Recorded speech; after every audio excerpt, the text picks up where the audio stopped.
আওয়ামী লীগ এবং শেখ হাসিনাকে ভয় নিয়েই ইউনূস সরকারের বিদায় নিতে হবে। এই দেশ ছেড়েই সব পালাতে বাধ্য হবেন, এ ব্যাপারে কোনো সন্দেহ নাই। বন্ধুগণ, জনগণের কাছে এই জামাতিদের, এই গণহত্যাকারী ধর্ষকদের চরিত্র দিন দিন উন্মোচিত হচ্ছে। বন্ধুগণ, এরাই আবার জনগণের সাথে প্রতারণা করতে, জনগণকে আইওয়াস দিতে বক্তব্যে বড় বড় কথা বলে যে নারীদের পোশাকের স্বাধীনতা তারা নিশ্চিত করবে। নৌকার পালে লেগেছে জোর হাওয়া, এবার আর ঠেকাইকে। যারা মানে ঘটনাটা ঘটাইছে রাজপথে থেকে, তারা এখন বুঝতেছে এবং তারা পুনরায় রাজপথে নামছে যে তারা ভুল করছে, তারা হিস্সা চায়, খেলাটা শুরু হয়ে গেছে। শেখ হাসিনা পালিয়ে আমাদের বিপদে ফেলে গেছেন মির্জা ফখরুল। আসসালামু আলাইকুম দর্শক, আজকে আপনাদের সামনে এমন একটি গুরুত্বপূর্ণ ভিডিও নিয়ে হাজির হয়েছি যে ভিডিওটি দেখলে আপনারা অবাক হতে বাধ্য হবেন। দর্শক, বাংলাদেশের রাজনীতিতে আবারও শুরু হয়েছে উত্তেজনা। দর্শক, ডক্টর মোহাম্মদ ইউনূসকে ঘিরে দেশ বিদেশে আলোচনার সৃষ্টি হয়েছে, কেননা 12 তারিখের আগেই কি বড় কোনো সিদ্ধান্ত আসতে যাচ্ছে সামনে, এ বিষয়ে বিস্তারিত দেখাবো এই ভিডিওতে। তাই 1 সেকেন্ডও না টেনে পুরো ভিডিওটি দেখবেন। চ্যানেলে নতুন হলে সাবস্ক্রাইব করে রাখবেন পরবর্তী আপডেট পাওয়ার জন্য। ভিডিওতে একটি লাইক করে দেখতে থাকুন সম্পূর্ণ ভিডিওটি।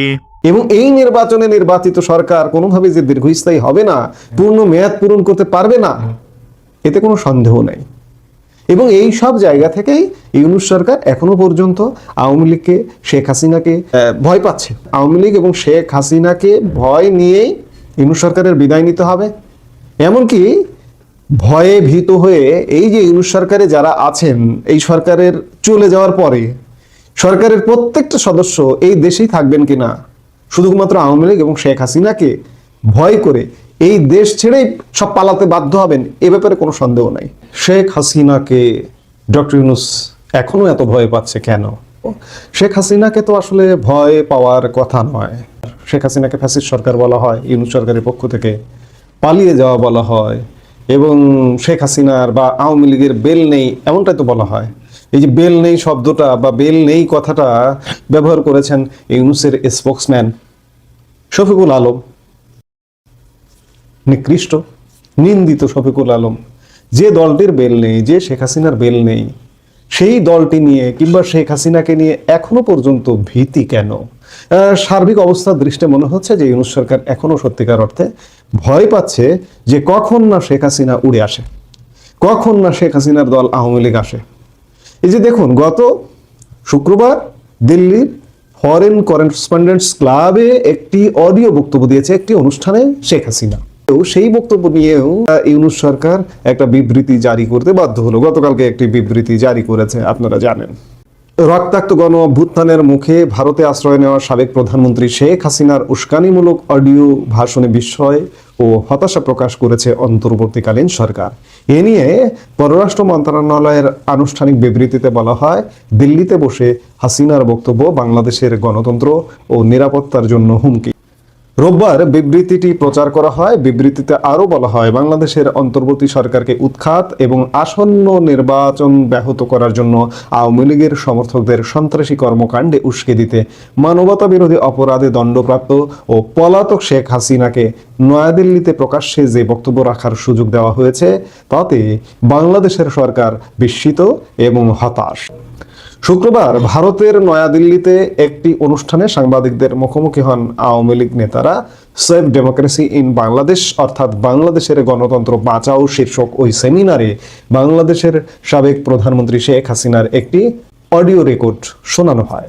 অনুষ্ঠানে আওয়ামী লীগ 5 দফা দাবি তুলে ধরেছে, যার অন্যতম হলো জাতিসংঘকে আমন্ত্রণ করে বিগত বছরের ঘটনাবলীর নিরপেক্ষ তদন্তের যা দাবি, যাতে তাদের ভাষায় খাঁটি সত্যটা জানা যায়।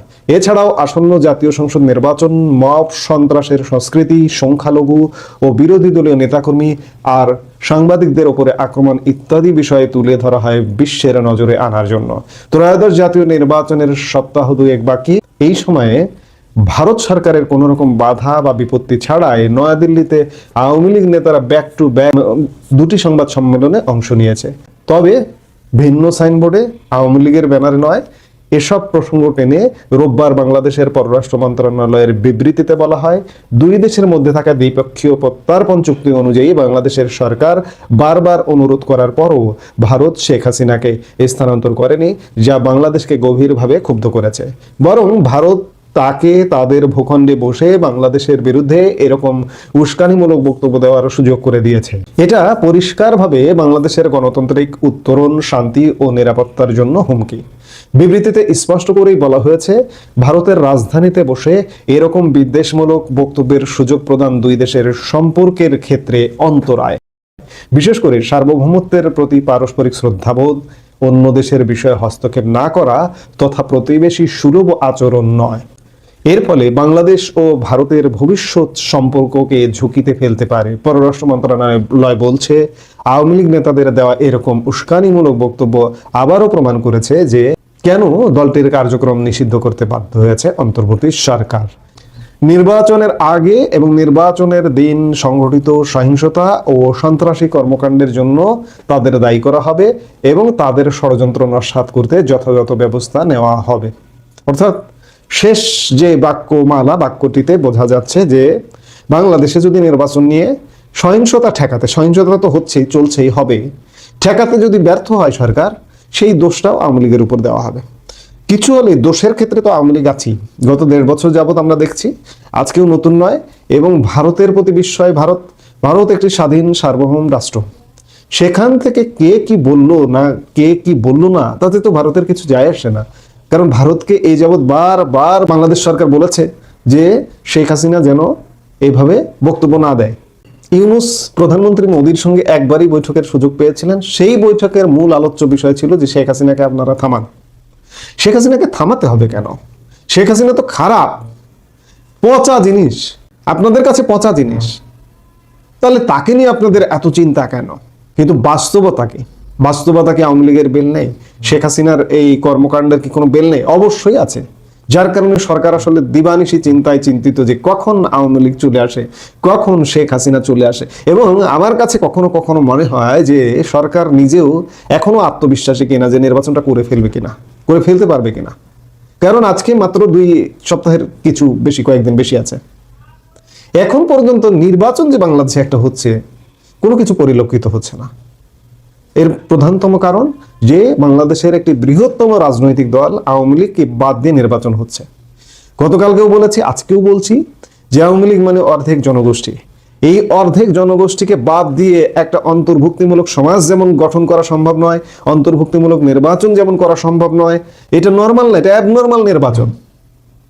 এবং এই নির্বাচনে নির্বাচিত সরকার কোনোভাবে যে দীর্ঘস্থায়ী হবে না, পূর্ণ মেয়াদ পূরণ করতে পারবে না, এতে কোনো সন্দেহ নাই।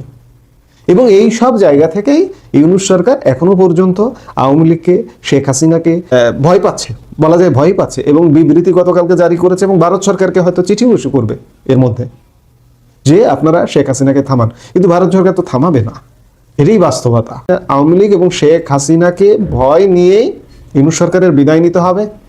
এমনকি ভয়ে ভীত হয়ে এই যে ইউনূস সরকারে যারা আছেন, এই সরকারের চলে যাওয়ার পরে সরকারের প্রত্যেকটা সদস্য এই দেশেই থাকবেন কিনা, শুধুমাত্র আওয়ামী লীগ এবং শেখ হাসিনাকে। প্রিয় দর্শক, সম্পূর্ণ ভিডিওটি দেখলেন, অবশ্যই বুঝতে পেরেছেন ভিডিওটি গুরুত্বপূর্ণ ছিল। দর্শক, ডক্টর ইউনূস ইস্যু এখন শুধু দেশের ভেতরেই নয়, আন্তর্জাতিক অঙ্গনেও আলোচনার কেন্দ্রবিন্দু। সাম্প্রতিক সময়ে সরকারের বিভিন্ন বক্তব্য ও আইনি প্রক্রিয়া নিয়ে নতুন করে প্রশ্ন উঠেছে, যা দেশের মানুষকে আরও নতুন করে জেগে ওঠার আহ্বান দিয়েছে। দর্শক, 12 তারিখের আগেই কোনো গুরুত্বপূর্ণ সিদ্ধান্ত বা ঘোষণা আসতে পারে বলে ধারণা করা হচ্ছে। দর্শক, এই ভিডিওতে যে তথ্যগুলো আপনারা পেয়েছেন, এ বিষয়ে আপনাদের কি মতামত তা অবশ্যই কমেন্টে জানাবেন। এবং পরবর্তী আপডেট ভিডিওগুলো সবার আগে পেতে চ্যানেলটিকে এখনই সাবস্ক্রাইব করে রাখুন। এই মুহূর্তে বিদায় নিচ্ছি, দেখা হবে পরবর্তী কোনো ভিডিওতে। সে পর্যন্ত ভালো থাকুন, সুস্থ থাকুন। আসসালামু আলাইকুম।